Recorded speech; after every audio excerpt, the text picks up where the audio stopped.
آپ سن رہے ہیں نوید کے ساتھ رخت سفر۔ مجاز کو خود کی بربادی کا اچھی طرح سے علم تھا۔ انہوں نے لکھا ہے، میری بربادیوں کا ہم نشینوں، تمہیں کیا خود مجھے بھی غم نہیں ہے۔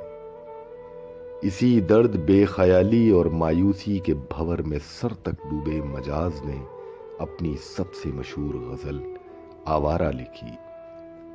اے غم دل کیا کروں، اے وحشت دل کیا کروں۔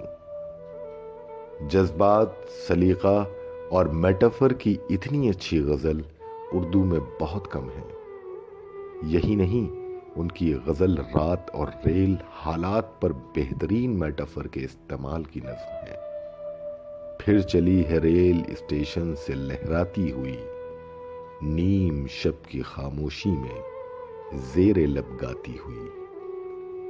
زندگی کے بہت سے مسائل کو ریل کے روپ میں اتنی ہنرمندی سے اردو شاعری میں پہلے کبھی نہیں کہا گیا۔ دلی میں مجاز کا اب صرف استعمال ہو رہا تھا۔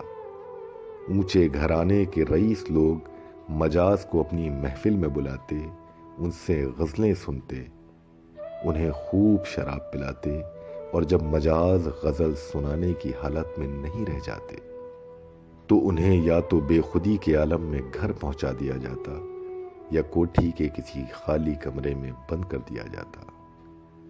اب تیزی سے شراب مجاز کو پیتی جا رہی تھی۔ مجاز کو اب بنا شراب کے ایک پل بھی نیند نہیں آتی۔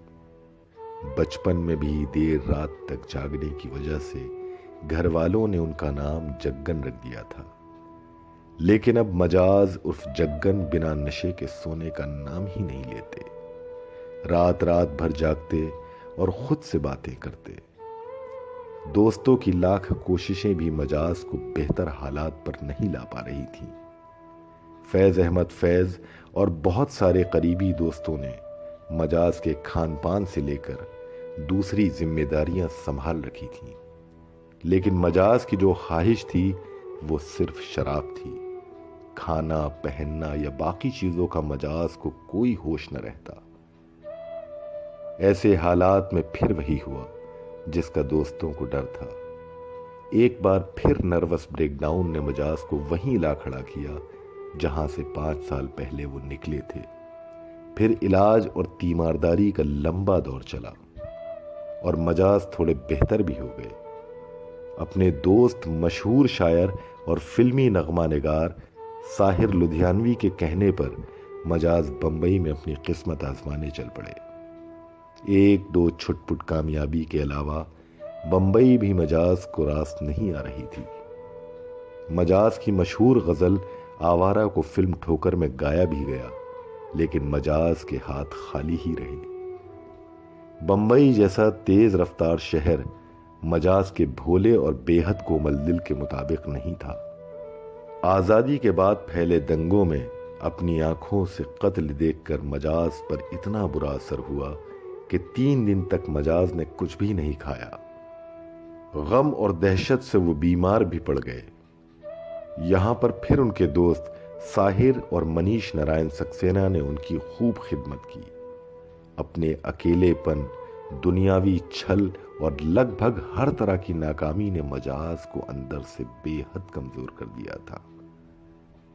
اب مجاز کی نظموں اور اشعار میں بھی مجاز کے ذہنی حالات اور دماغی توازن کا اثر دکھنے لگا تھا۔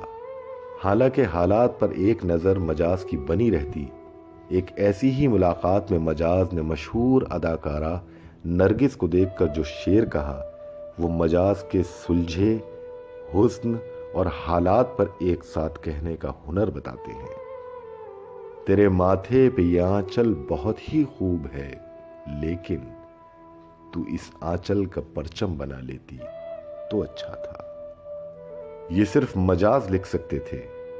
رومانیت اور انقلابیت دونوں الگ شے ہیں، لیکن مجاز کو ایک ساتھ کسی شعر میں رومانیت اور انقلابیت کو نظم کرنے کا ہنر معلوم تھا، بلکہ شاید یہ ہنر ان کے علاوہ کسی اور کے پاس نہیں تھا۔